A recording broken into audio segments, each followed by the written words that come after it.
आइए दोस्तों, हम आपको बड़े रोचक समाचारों से अवगत करा रहे हैं जिसकी भी कोई कल्पना नहीं कर सकता था। खैर हुआ। आइए, आज लोकसभा में प्रश्नकाल के दौरान बहुत हंगामा हुआ। इतना बड़ा हंगामा हुआ कि जिसकी कोई सीमा नहीं। विपक्षी सांसद SIR को लेकर विरोध प्रदर्शन कर रहे थे। सब कुछ हो रहा था, मामला चल रहा था। और इसी बीच में अब तो ओम बिरला ने भी वो विचलित हो गए, उन्होंने भी अपना धैर्य खो दिया और शायद आजा आजा न जाने कौन कौन से शब्द का उपयोग किया जो लोकसभा अध्यक्ष की आसंदी से उपयोग नहीं किए जा सकते। और उन्होंने तो सांसद को यहाँ तक चेतावनी दे दी कि मैं कठोर कार्रवाई करूँगा। अरे आप हो कौन? आपको एक बात बता दूं कि 100 से अधिक सांसद आपके खिलाफ भी महाभियोग लाने के लिए तैयार हैं। अब आप कहीं कुछ नहीं है, सब हो गया, जो भी होना था सब हो गया। ये मामला बड़ा विचित्र हुआ।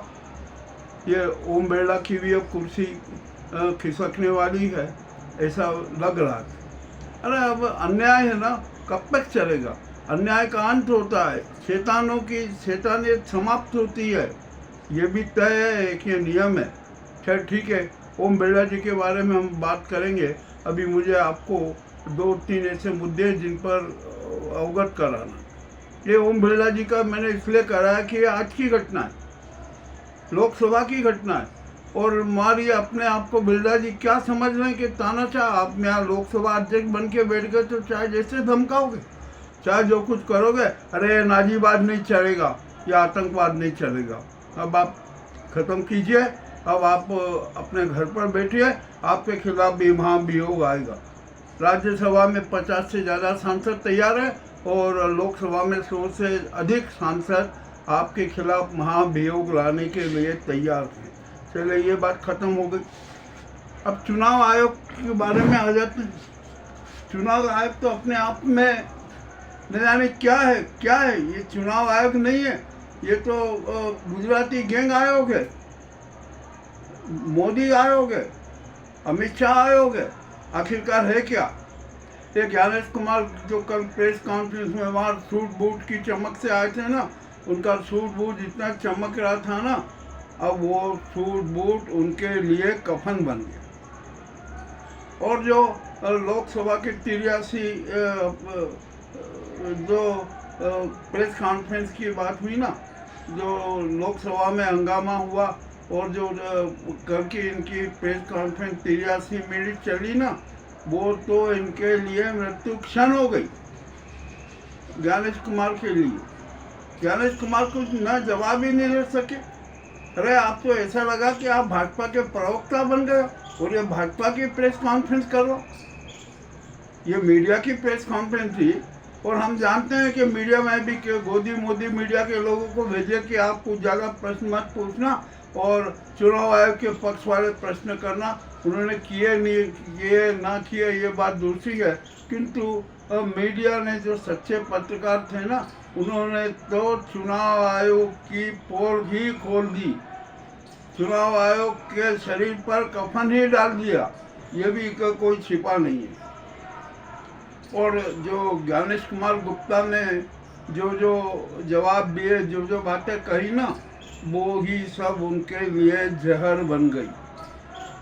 ये सोच लीजिए कि अब चुनाव आयोग में और ज्ञानेश कुमार के शरीर में जो कड़वी बातों का जहर पूरा फैल चुका। अब ये नहीं बच सकते।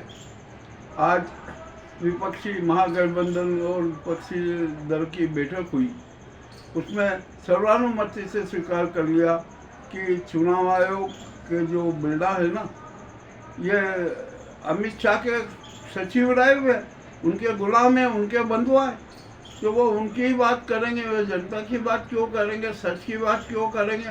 वे तो षड्यंत्री चेहरों का एक हिस्सा बनेंगे, एक साथी षड्यंत्र का हिस्सा बनेंगे, वो बन गए। और वही अब जो उनका हिस्सा बनना उनके लिए अंतिम सांस बना। अब समूचा विपक्ष ज्ञानेश कुमार के खिलाफ महाभियोग लाएगा, ये भी तय हो गया। मगर अब यह सवाल आता है कि महाभियोग जो लाया जाता है ना, वो सदन के 15 दिन पहले लाया जाता है। ठीक है, कोई बात नहीं है। अभी तो और सदन बाकी है ना, महाभियोग तो आना ही है। उसको प्रस्तुत तो कर देंगे ना, प्रस्तुत कर देंगे, ठीक है। ओम बिरला क्या करते हैं क्या नहीं करते हैं देखेंगे, और इस पर तो होना चाहिए भाई, होना चाहिए। और अब तो यहाँ पर जनता कह रही है ना कि ये चुनाव आयोग को भंग कर देना चाहिए, और कर ही देना चाहिए। हम तो कहते हैं ये राष्ट्रपति को कदम उठा लेना चाहिए। और अब तो बड़ी मज़ेदार बात आ गई है कि सुप्रीम कोर्ट ने भी SIR जो चुनाव आयोग के बारे में स्वतः संज्ञान लेना शुरू कर दिया। वोट चोरी की घटना, फर्जी मतदान की घटना, फर्जी मतदाता सूची की घटना, सबकी समीक्षा अब सुप्रीम कोर्ट की SIT करेगी। ये जैसे ही घटना और ये सूचना गई ना मोदी गैंग में, वो भी हड़कंप में आ गए, कह रहे अब क्या होगा, अब क्या होगा। अब तो आज क्या बताएं, टेलीग्राफ ने बहुत अच्छा शब्द उपयोग किया, मैं भी उन्हें बहुत पसंद करता हूँ, मुझे भी बहुत पसंद आया कि इलेक्शन कमिश्नर और इलेक्शन ओमिशन, यह उसने सारा एक ही हेडिंग में, एक ही हेडलाइन में सब कुछ खुलासा कर दिया। अब ये चुनाव आयोग बच नहीं सकता। ज्ञानेश कुमार ने कल जो व्यवहार किया ना, और जो अपना चरित्र और व्यक्तित्व प्रदर्शित किया, वो तो चुनाव आयोग के लिए भी कफन बना। अब चुनाव आयोग की भी जरूरत नहीं है, वो भी भंग हो जाएगा। और ज्ञानेश कुमार के खिलाफ महाभियोग आएगा, उनके खिलाफ भी कठोर से कठोर कार्रवाई होगी। ये एक दूसरी घटना थी जो हमें बताना था, हमने आपको बताया, बहुत अच्छी बात लगी। पर अब ज्ञानेश कुमार तो है ना, मान लीजिए कि अब वो एक जिंदा लाश ही है, उनसे अब कोई आशा नहीं की जा सकती। अब तो यह चक्कर चलेगा कि उनका अंतिम संस्कार कब होगा, और हो ही जाता है अब तो वो। अरे ज्ञानेश कुमार गुप्ता जी, अरे इंसान हो, इंसान है तो सत्य के पूजक बन जाओ, झूठ और षड्यंत्रों के चक्रव्यूह में क्यों उलझते हो। आपको देश के संविधान के प्रति, कानून के प्रति, जनता के प्रति, राष्ट्रीय पावनता के प्रति, राष्ट्रवाद के प्रति समर्पित रहना चाहिए। और आप तो अमित शाह और इस गुजराती गैंग के प्रति समर्पित। धिक्कार है आपको, जनता धिक्कार रही है। अब तो मीडिया तो धिक्कार रहा, ये मोदी गोदी मीडिया तो कुछ भी कहे कि अरे ज्ञानेश कुमार ने ऐसा जवाब दिया, विपक्ष को ऐसा जवाब दिया। क्या जवाब दिया? ये जवाब दिया ना कि, और हम तो मान लीजिए कि जो टेलीग्राफ में जो हेडिंग दिया ना कि इलेक्शन कमीशन और इलेक्शन ओमिशन, ये जो शब्द है ना ये सार्थक है। और ये तो उन्होंने भी प्रस्तावित कर दिया ज्ञानेश कुमार ने, और सिद्ध भी कर दिया। खैर अब जो भी हुआ, ज्ञानेश कुमार मुख्य चुनाव आयुक्त के पद के लायक नहीं है, उनके खिलाफ कठोर से कठोर कार्रवाई होना चाहिए। और दूसरी तरफ बिहार की जनता ये चुनाव आयोग को आईना दिखा रही है कि अरे आइए देख लीजिए, आप ही के यहाँ पर हो रहा है, हम ये इतने लोग जिंदा हैं और हमें मृत घोषित कर दिया। और जो मृतक के परिवारजन है ना, वो कहना ये कैसा काम कर दिया आपने, हमारे परिजनों को हमने ले दिया, सबको छोड़ दिया, उनको गया जी में भी विकसित कर दिया, वो कर दिया, उनको आपने जिंदा बता दिया। कहाँ है वो? लाइए बताइए, दीजिए, हम अपनी पुरानी भूल स्वीकार लें। चुनाव आयोग के होश हुए, क्या हुआ? अरे BLO ने तो नाटक कह दिया कि हमसे 655 फर्जी नाम डलवाई। वाह भाई, कितनी अच्छी बात है, कितना अच्छा ज्ञानेश कुमार का प्रबंधन है। अब एक वहाँ के दो पत्रकार हैं, दो पत्रकार ने तो एक गजब ही कर डाला कि 3 विधानसभा क्षेत्र में 80,000 फर्जी मतदाता नाम जोड़े गए। ये भी खुलासा कर दिया। चुनाव आयोग की सांसें ऊपर से नीचे होने लगी। एक विधानसभा है, उसमें यूपी के 5,000 मतदाता शरीक कर दिए। वाह, कितनी अच्छी बात है, क्या चुनाव आयोग का चरित्र है। ज्ञानेश कुमार का चरित्र है। अरे ये नाजी गैंग के दल्ले बने हुए और भाजपा के प्रवक्ता बने हुए ज्ञानेश कुमार गुप्ता अब आपकी फजीयत हो। आपको जनता दिखा रही है, आपके मुंह पे जनता थूक रही है, मगर आपको शर्म नहीं आ रही है। ये आपका जो सूप था ना, कल जो चमक दिखा रहे थे, आप उपदेश झाड़ रहे थे, आप तो ऐसे बता रहे थे कि जैसे मैं विद्वान हूँ। अरे तो आप भी है ना स्वघोषित विश्व गुरु हो जाइए, राजनीति गुरु हो जाइए, षड्यंत्री गुरु हो जाइए, और हो ही आप तो षड्यंत्री गुरु सिद्ध हो गए। और आपको वो राजीव कुमार का बयान याद आया कि नहीं, कि राजीव कुमार ने कहा था कि 1 लाख मतदाताओं के रिकॉर्ड यहाँ गायब है ही नहीं हमारे पास में। जरा ये भी तो ध्यान दे लीजिए। फिर जो भी हुआ होना आपका सब हो गया। और आपको ज्ञानेश कुमार जी फिर आपको बता दूँ कि हम तो यहाँ उज्जैन के एक छोटे से कस्बे में बैठे हैं, मगर आपसे हमने आपकी पत्रकार वार्ता शुरू होने के पहले हमने आपसे कितने सवाल दागे थे पत्रकार वार्ता में, आपने एक का जवाब नहीं दिया। नहीं दे सकते क्योंकि आपके पास में जवाब था ही नहीं।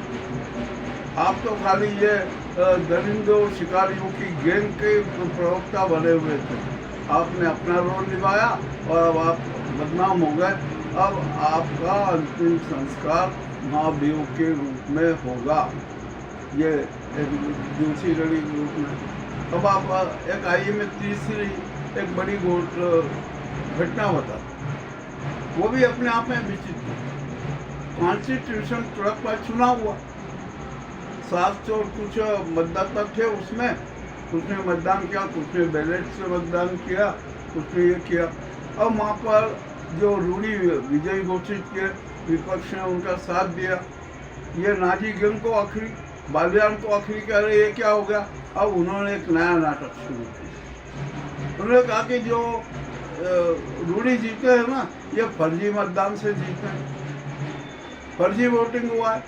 उन्होंने जो पोस्टल बैलेट का भी हवाला दिया, और भी न जाने के फर्जी वोटिंग हो गया। अरे फर्जी वोटिंग कहाँ से हो गया? तो आप फर्जी वोटिंग हुआ तो आपने उस समय क्यों नहीं आपत्ति लगे? क्या आप मौजूद नहीं थे? आपको कहना था कि यह फर्जी वोटिंग हुआ है। और आपने अभी एक जो बयान दिया कि एक ही पोस्ट ऑफिस से 30 पोस्टल बैलेट डाले गए। वाह भाई, अच्छी बात है ना।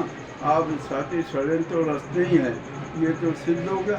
अब चले आगे की बात करते हैं। अब जब बजाज जी ने जो ये बात कही ना, ये बड़ी विचित्र लगी। तो क्या आगे जो रूढ़ी का चुनाव रद्द होगा, ये भी एक सवाल खड़ा हो गया। और मान लीजिए कि चलिए कॉन्स्टिट्यूशन क्लब के चुनाव में इतनी अनियमितता हुई, तो इस अनियमितता के लिए दोषी कौन? निर्वाचन आयोग ही तो आएगा ना कि किस प्रकार हुआ, कैसे हुआ, क्या क्या आप नाटक करने लग जाते। अरे ये मामला बड़ा विचित्र है। ये मामला अब कल अखबारों में और आपके सामने आएगा। हमें जैसे ही पता लगा तो हम भी आपके सामने प्रस्तुत कर, हमने प्रस्तुत कर दिया। देखते हैं इसके बारे में क्या होता है। ये अमित शाह बालियान, अमित शाह गैंग के आदमी थे, उनको जिताने के लिए हर तरीके प्रयास किए और अमित शाह गैंग बुरी तरह परास्त हुई क्योंकि विपक्ष ने रूढ़ी का साथ दिया। तो ये भूख लगा और कहने लगे कि अरे ऐसा करो कि अब पिटीशन लगाओ और चुनाव रद्द करवाने का, परिणाम शून्य करवाने की बात करो। अब ये बात चल रही है। तो अब तो हम एक बात फिर कहना चाहेंगे कि जो कॉन्स्टिट्यूशन क्लब के चुनाव का भी संज्ञान है ना, सुप्रीम कोर्ट ले ले, वही जांच कर ले कि क्या हुआ क्या नहीं हुआ। ये मामला भी अति रोचक है। चलिए, ये 3 जो प्रमुख घटनाओं का हमने आपके सामने हवाला दिया ना, ये क्या दर्शाता है कि अब तो ये हो गया कि भारत में ये चुनाव आयोग मतदान के नाम पर, मतदाता सूची के नाम पर जनता के मताधिकार का हनन किया जाता है, साथ ही षड्यंत्र रचे जाते हैं। तो ऐसा ये चुनाव आयोग की देश में जरूरत ही नहीं है। जनता ने चुनाव, जनता का जनादेश है, ये जनता का जनादेश है कि वर्तमान का चुनाव आयोग भंग किया जाता। और जो ये चुनाव आयोग में जो भेड़िए बैठे हैं ना, ज्ञानेश कुमार और अन्य, ये इन सबको तत्काल प्रभाव से हटाया जाता है। यह जनता का जनादेश है, कोई इसको नहीं टाल सकता। ये भी हम कह रहे हैं, खुले रूप में कह रहे हैं, जो जनता की बात टालेगा ना वो कभी भी पद पर नहीं रह सकता। ये भी अब घोषणा हो चुकी। अरे अब क्या आपने मजाक बना दिया प्रजातंत्र को। आपने संविधान के खिलाफ षड्यंत्र रचना शुरू कर दिए, कानून के खिलाफ षड्यंत्र रचना शुरू कर दिए। आपने अपने सत्तावादी स्वार्थ के लिए क्या क्या नाटक कर रहे हैं। अब सब कुछ स्पष्ट हो गया। अब ये गुजराती गैंग का आतंकवाद, तानाशाहीवाद बिल्कुल नहीं चलेगा। मैं अभी मोहन भागवत जी से भी अपने दूसरे बात के एपिसोड में चर्चा करूँगा, संवाद करूँगा निश्चय ही, और संवाद भी अति महत्वपूर्ण है। अब यहाँ पर ज़्यादा समय न लेते हुए मैं अपना ये एपिसोड यहीं पर समाप्त करता हूँ, और फिर आपसे अनुरोध करता हूँ कि मैं आपसे ये नहीं कहूँगा कि आप हमारे एपिसोड को सब्सक्राइब कीजिए, लाइक कीजिए, नहीं। यदि आपको अच्छा लगता है तो आप हमारे साथ भावनात्मक रूप से जुड़े रहें। यही हमारे लिए उपहार है, यही हमारी सफलता है। हम तो कड़ी बात करते हैं, बिना भूमिका के बात करते हैं और सच सबके सामने प्रस्तुत करते हैं। अब आपको हमारा आज का एपिसोड कैसा लगा, नई जानकारियों से, नई बातें निश्चय आपको पसंद आई। बहुत बहुत धन्यवाद।